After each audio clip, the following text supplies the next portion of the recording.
오늘 성경을 보면 열왕기상 17장의 이 가뭄이 18장에서 큰 비로 이어지는 이 사이에 무너진 여호와의 제단을 수축하는 일이 있었어요. 가뭄과 비 사이에는 과자가 있는 게 아니고 무너진 여호와의 제단을 수축한 것이 있었어요. 여호와의 제단이 무너진 채로 있을 때는 이들이 가뭄에 묶여 있었습니다.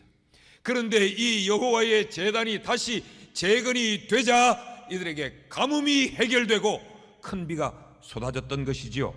그렇다고 하면 이 가뭄의 원인은 뭐예요? 여호와의 제단이 무너져 있는 것이 가뭄의 원인이었어요. 여호와의 제단이 무너진 것 때문에 하늘 문은 3년 6개월 동안 잠궈졌고, 여호와의 제단이 무너져 있었던 것 때문에 하나님은 그들을 향해 진노하셨고, 여호와의 제단이 무너진 채로 방기되어 있었기 때문에 하나님은 그들에게 비를 내리지 않았고, 그들은 하나님의 징계 아래에 놓여서 가뭄 속에서 그들은 헐떡거리며 살았던 거죠. 그런데 여호와의 무너졌던 그 제단이 다시 재건되니까 큰 장대비가 쏟아지고 3년 6개월 동안 지긋지긋한 그 가뭄이 해결이 되어졌어요. 그렇다면 내 인생의 답은 뭐냐? 제단의 삶입니다. 제단의 삶. 내 인생의 문제의 해결은 어디 있느냐? 여호와의 제단에 있다는 것이죠. 제단이 뭐냐? 이 제단은 제사를 드리는 현장이에요. 이 제단은 제사를 드리기 위해 필요한 것이에요. 이 제사는 오늘 현대의 예배요. 이 제단은 예배를 드리는 시간, 예배를 드리는 장소, 예배를 드리는 그 현장이 바로 제단인 것이죠. 예배는 뭐냐? 첫째로 예배는 우리가 누구인가를 확인하는 정체성의 확인이 바로 예배입니다. 그러니까 예배는 뭐냐? 내가 누구인지를 확인하는 호적과 같아요. 예배는 우리의 뿌리예요. 내가 어디에 속했느냐? 내 뿌리가 뭐냐? 나의 가치는 무엇이며 나의 주인은 누구요? 나는 누구에게 속했느냐? 라고 하는 마치 인생의 호적과 같은 것이 바로 예배다라는 거예요. 자, 엘리야가 이제 무너진 제단을 수축하는 그 내용이 오늘 본문의 내용입니다. 그러면서 그 시작이 어떻게 되느냐? 30절 말씀을 보겠습니다. 엘리야가 모든 백성을 향하여 이르되 내게로 가까이 오라. 이 지금 백성들이 어디에 있느냐? 이 갈멜 산에 있는 거예요. 산정에.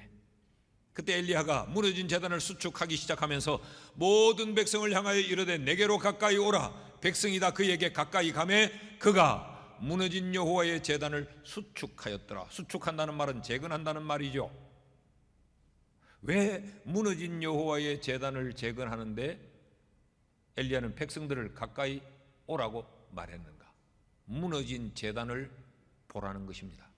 너희가 누구인데 여호와의 제단은 무너진 채 버려두고 너희가 누구인데 바알의 제단에 가서 제사를 지냈느냐? 여호와의 제단은 이렇게 무너지고 허물어져 있는데 바알의 제단은 저렇게 찬란한 것. 무너진 여호와의 제단을 보면서 너희가 누구인가를 발견하라는 거죠. 그리고 엘리야는 31절에 이렇게 이야기합니다. 야곱의 아들들의 지파의 수효를 따라 엘리야가 돌 12개를 취하니. 야곱의 아들들의 지파의 수효를 따라. 그렇게 야곱의 아들이 12이 이스라엘의 12지파를 구성하고 있어요.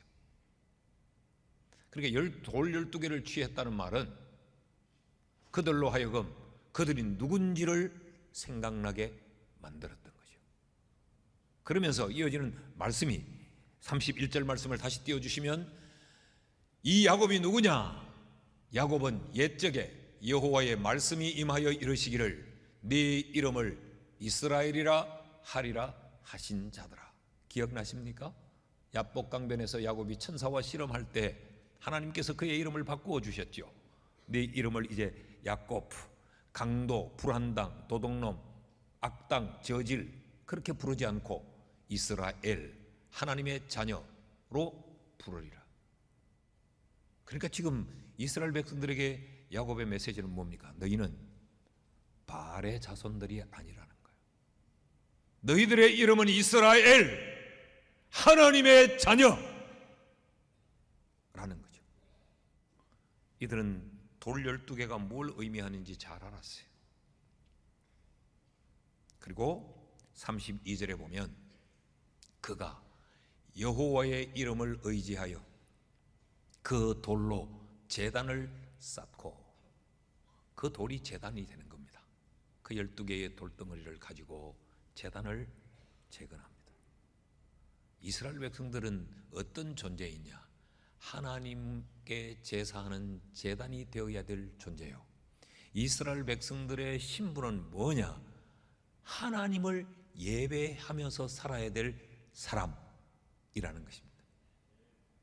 지금 엘리야는 무너진 제단을 수축하여 그 제사의 행위를 드리면서 이것을 그들에게 가르치고 있는 거예요. 예배는 뭐냐? 예배는 우리가 누구인가?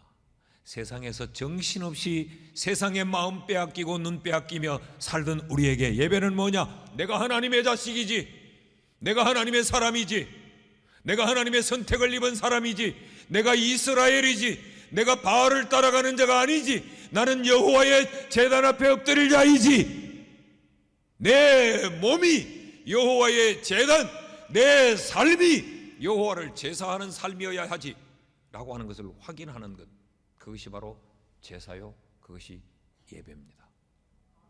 17장과 18장을 보면요, 한 가지 현격한 차이점이 있어요. 그것은 17장에서는 여호와 하나님이 엘리야의 하나님만 되세요. 여호와께서 엘리야에게 이르시되 시돈에 속한 사르밧으로 가라. 여호와께서 엘리야에게 이르시되, 전부 여호와께서 엘리야에게 이르시되, 여호와께서 엘리야에게 이르시되 그럽니다. 그러다가 18장 1절에 오니까 여호와께서 엘리야에게 이르시되 아합에게로 가라 라고 하면서 이 무너진 제단을 엘리야가 수축하고 나니까 그 다음 18장에 오면 하나님과 이스라엘 백성들이 관계가 드러납니다. 무너진 제단을 수축하고 난 이후, 그곳에서 제사를 드린 이후에 이스라엘 백성들이 눈이 떠여져서 여호와 그는 하나님이시로다. 이제 그 이스라엘 백성이 하나님을 보게 돼요. 그리고 하나님이 이스라엘 백성을 향하여서 말씀을 하시고 주목하시게 됩니다. 이게 무엇이냐? 이 결정적인 키가 뭐냐? 그게 제단이었어요. 그게 제사였어요. 이처럼 예배는 우리가 누군가를 드러나게 하고 우리가 누군가를 확인하게 하는, 이것이 바로 예배의 의미요, 예배의 성격이라는 것입니다. 둘째로, 예배가 뭐냐? 예배의 그 본질적인 의미는 하나님으로부터 우리가 무엇을 얻는 것이 아니고 우리를 하나님께 온전히 드리는 것, 그것이 바로 예배입니다. 하나님께 드림, 그것이 예배예요. 엘리야가 지금 무너진 여호와의 제단을 수축하죠. 무너진 여호와의 제단을 수축하는 목적이 뭡니까? 1차적으로 조건적인 목적은 불이 내리는 거예요. 불. 엘리야가 그러지 않았어요. 너희는 너희 제단에서 너희 신의 이름을 불러라. 나는 나의 제단에서 여호와의 이름을 부를 거다. 그래서 그 불이 내리는 그 신이 참신이라고 하자. 그래서 지금 제단을 수축하고 있는 거예요. 근데 사실은 이 제단을 수축하는 하늘에서 불이 내리기 전에 먼저 뭐 하려고 제단을 수축하느냐? 제물을 드리기 위해서 제단을 수축하는 거예요. 23절 말씀을 보니까 그런즉 송아지 둘을 우리에게 가져오게 하고 그들은 송아지 한 마리를 택하여 각을 떠서 나무 위에 놓고 불은 붙이지 말며 나도 송아지 한 마리를 잡아 나무 위에 놓고 불은 붙이지 않고. 그러니까 이 송아지라는 제물을 제단 위에 놓기 위해 지금 엘리야는 무너진 제단을 수축하는 거죠. 33절 말씀 보십시오. 엘리야가 하는 이 일입니다. 또 나무를 버리고 송아지 각을 떠서 나무 위에 놓고 이르되. 그러니까 지금 엘리야가 무너진 제단을 수축한 것은 하나님께 드릴 제물을 놓기 위해서 무너진 제단을 수축하고 있는 겁니다. 38절 말씀을 보면요, 그렇게 제사를 드렸더니 이에 여호와의 불이 내려서 번제물과 나무와 돌과 흙을 태우고 또 도랑에 물을 핫은지라. 그러니까 하나님이 그 제사를 받으셨다라는 거예요. 그러니까 하나님께 제사를 드리기 위해서 지금 무너진 제단을 수축한 것입니다. 그러니까 불이 내리는 것은 뭐냐? 그 드린 제사를 하나님이 연락하셨다, 하나님이 받으셨다라고 하는 의미로 불이 내리는 거예요. 불 내리면 하나님이 제사를 받으심의 표식이에요. 그러니까 근본적인 제사의 성격은 뭐냐? 하나님께 드리는 것, 그것이 제사예요. 자, 제사는 하나님께 드리는 것, 예배는 하나님께 드리는 것이라면 이 드림의 성격을 좀 더 들여다볼 필요가 있어요. 이 드림은, 예배가 하나님께 드리는 것이라면 이 드림은 얻는 것보다 선행적인 드림입니다. 무슨 이야기인가 하면 얻고 난 다음에 드리는 것이 아니고 얻기 전에 드리는 것, 그것이 예배라는 거예요. 여러분, 큰 비가 쏟아지고 나니까 감사해서 예배를 지금 드린 것이 아니죠. 비는 아직 오지 않았어요. 그런데 선행적으로 먼저 드리는 것, 이게 예배라는 거예요. 얻음보다 선행적인 드림일 뿐만 아니라 이 드림은 사람이 아닌 하나님이에요. 사람이 아닌 하나님. 예배를 받으신 분이 누구냐? 하나님이에요. 그러니까 이 예배를 받음으로 응답도 하나님으로부터 응답이 와지는 거죠. 그래서 이 제사를 지내자고 할 때 엘리야가 뭐라고 말했습니까? 24절 말씀에 보니까 너희는 너희 신의 이름을 불러라. 나는 내가 믿는 신 여호와의 이름을 부르겠다. 그러니까 이 지금 바알의 제단이나 여호와의 제단이나 이 드림은 누구를 향하고 있다고요? 신을 향하고 있어요. 아합 왕을 향한 게 아니에요.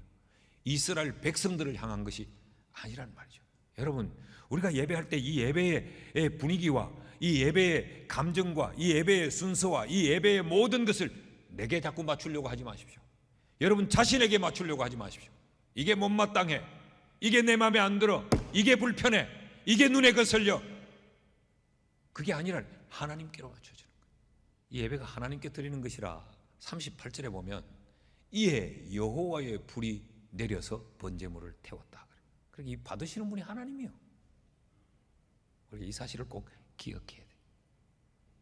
자, 이 드림은 얻음보다 선행적인 드림이고 이 드림은 사람이 아닌 하나님께 드림이면서 동시에 셋째로 또 하나, 이 드림은 무조건적으로 드리는 것이 아니고 조건적인 드림입니다. 이 말이 무슨 말인가 하면 하나님의 원하심을 따라 구별되이 드리는 드림이 예배라는 거예요.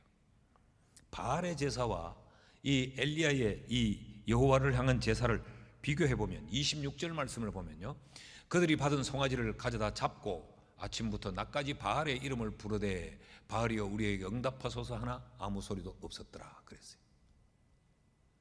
엘리야가 그들에게 말할 때 뭐라고 이야기를 했느냐? 23절에 보면 송아지 2마리를 가져다가 송아지의 각을 뜨고 제물을 장만해서 바치자 그랬어요. 그런데 이들은 표기가 어떻게 되어 있는가 하면 송아지를 그냥 잡았다고 되어 있는데 엘리야의 제사에 보면 33절에 보면 이렇게 기록했어요. 엘리야는 제단을 재건하고 나무를 벌리고 송아지의 각을 떠서 나무 위에 놓고. 여러분, 하나님께 드리는 제사는 우리 기분 따라 우리 조언대로 우리의 편리에 의해서 드리는 것이 아니에요. 조건적입니다. 그래서 구약에 보면 하나님께 제물을 바칠 때는 흠없고 온전한 것, 점이 없는 것, 이게 조건이 나와 있어요. 눈멀고 병든 것 내가 바치고 싶은 대로 하는 것이 아니라는 이야기죠. 하나님의 원하심을 따라 구별되이 드리는 드림이 제사라는 거죠. 여러분, 예배는 우리의 기분 따라 드리는 게 아니에요. 우리의 조건 따라 드리는 게 아니에요. 우리가 당연히 해야 될 우리의 신분이기 때문에 하는 것입니다. 그래, 이 드림은 또 어떤 드림이냐? 이 드림은 하나님께 드리는 것이 예배라면 이 예배는 수고롭고 번거롭고 내 것을 내어 놓아야 되는 희생적이에요. 여러분, 우리의 예배가 어떤지를 한번 돌아보셔야 됩니다.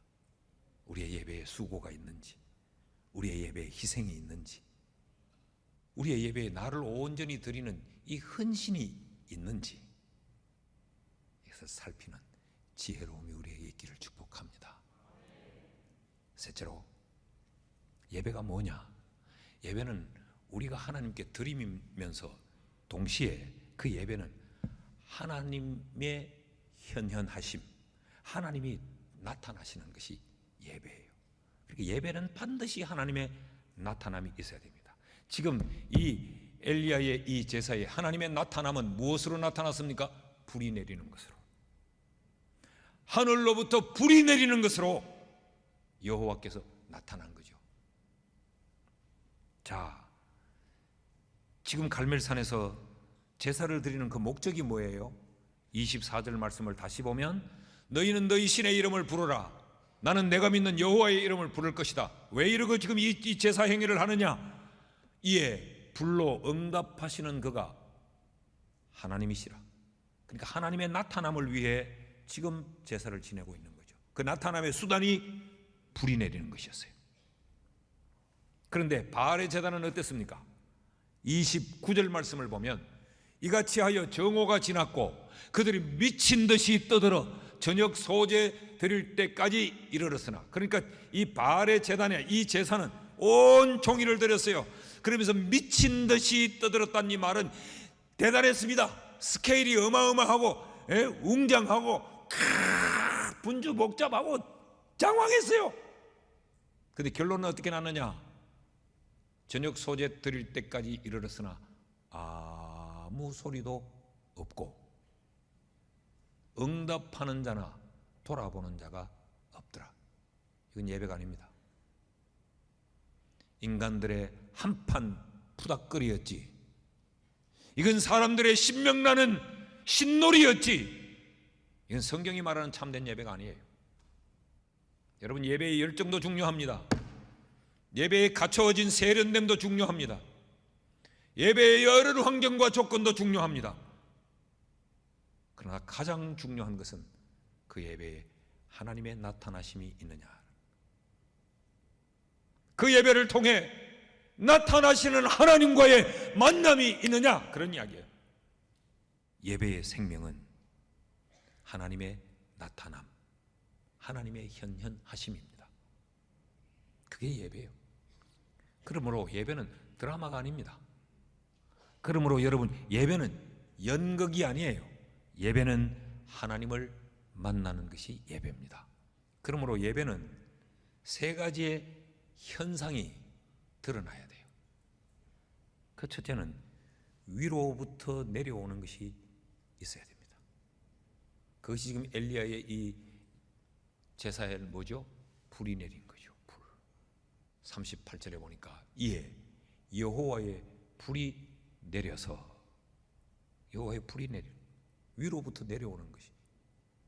둘째는 위로부터 내려오는 것을 보고 엎드림이 있어야 돼요.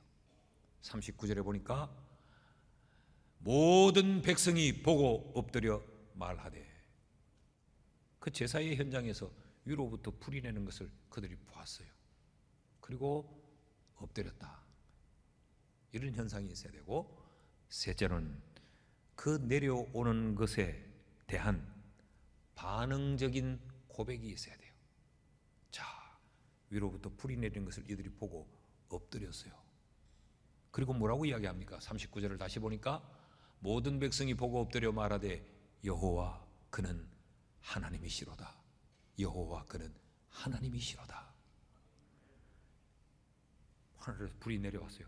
와, 불 내리네. 진짜네. 어휴. 보고 거기서 끝나는 것이 아니고, 맞다, 바알이 하나님이 아니네, 내가 속았네, 내가 홀렸네, 여호와가 하나님이시네,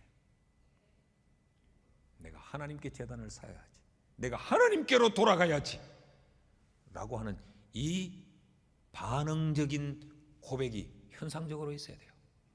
여러분, 오늘의 우리의 예배에 적용시키면 우리의 예배는 위로부터 내려지는 여호와의 말씀, 이 말씀이 여호와의 불이 되어야 돼요.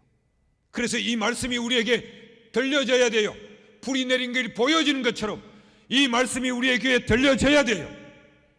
예배의 자리에 나와 있는 것만이 전부가 아니고 말씀이 들려지지 않으면, 그 말씀 앞에 우리의 심령을 엎드리지 않으면 그건 예배가 아니요. 예배는 반드시 말씀이 내려오는 것을 우리가 보고 듣고 그 말씀을 경외함으로 엎드려야 하는 것이 우리에게 현상적으로 필요합니다. 그리고 그 내려진 말씀 앞에서 내가 분명한 고백이 있어야 됩니다. 맞습니다, 하나님. 내가 잘못 살았습니다. 맞습니다, 하나님. 지금 내가 죄 중에 있습니다. 맞습니다, 하나님. 내가 지금 바알을 따랐군요. 라는 이 반응의 고백이 있어야 그게 예배예요. 자, 보십시오. 하나님이 나타난 예배, 이 참된 예배는 반드시 죄를 죽이는 결과를 가져옵니다. 이들이 여호와 그는 하나님이시로다 라고 고백을 하고 나니까 그 다음 이어지는 행동 40절이 어떻게 이어지고 있느냐. 엘리야가 그들에게 이르되 바알의 선지자를 잡되 그들 중 하나도 도망하지 못하게 하라 하매 곧 잡은지라.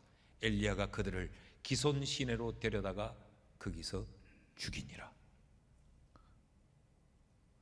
너무 잔인하지 않습니까? 지금 무너진 제단을 수축하고 제사를 지내서 불이 내렸어요. 그러니까 온 백성이 여호와가 하나님이시다라고 목적이 달성됐어요. 그러면 됐지. 모두가 하나님이 참신이라 하잖아. 그러면 됐지. 꼭 바알 선지자들을 잡아다가 죽일 이유가 있겠나? 그의 피의 사륙이 너무하지 않나? 혹시 이런 생각이 드십니까? 왜 지금 바알 선지자들을 잡아 죽이라고 합니까? 이들이 여호와의 제단을 무너지게 한 주범들이기 때문에, 이들이 이스라엘 백성들을 여호와의 제단으로 가지 않고 바알의 제단으로 가도록 미혹한 미혹자들이기 때문에 그들을 죽여야 되는 것입니다. 그러니까 여기 40절에 바알의 선지자들을 기손 강가에 데려다가 죽였다는 말은 이스라엘 백성들의 허물을 죽였다는 이야기예요. 이스라엘 백성들의 죄를 죽였다는 이야기, 이스라엘 백성들의 욕심을 죽였다는 거예요. 이스라엘 백성들의 그릇됨을 죽였다는 거예요. 이스라엘 백성들의 교만함을 죽였다는 거예요. 이스라엘 백성들의 그동안 무지했음도 죽였다는 거죠. 여러분, 참된 예배는 반드시 죄를 죽입니다. 여러분, 예배에서 우리의 죄와 허물을 죽입시다.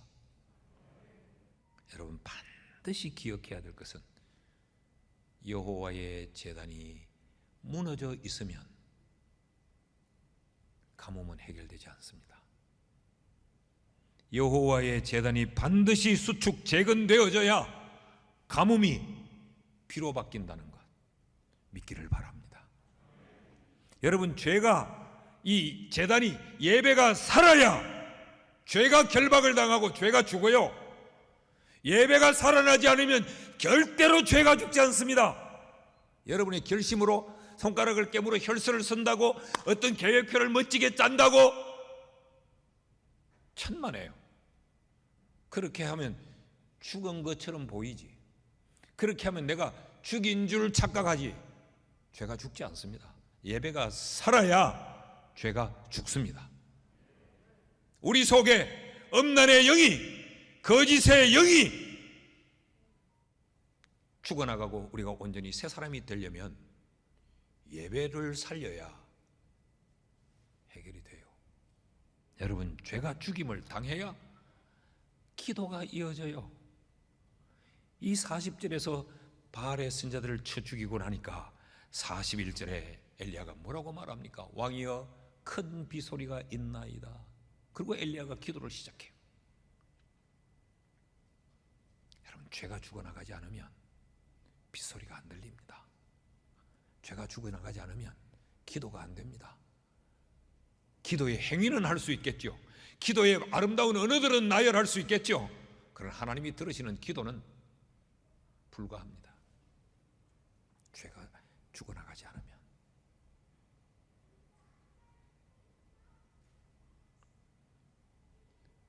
그러니까 결론적으로 예배가 살아야 모든 것이 다 해결이 되어지는 겁니다. 예배를 회복하는 우리가 될 수 있기를 축복합니다.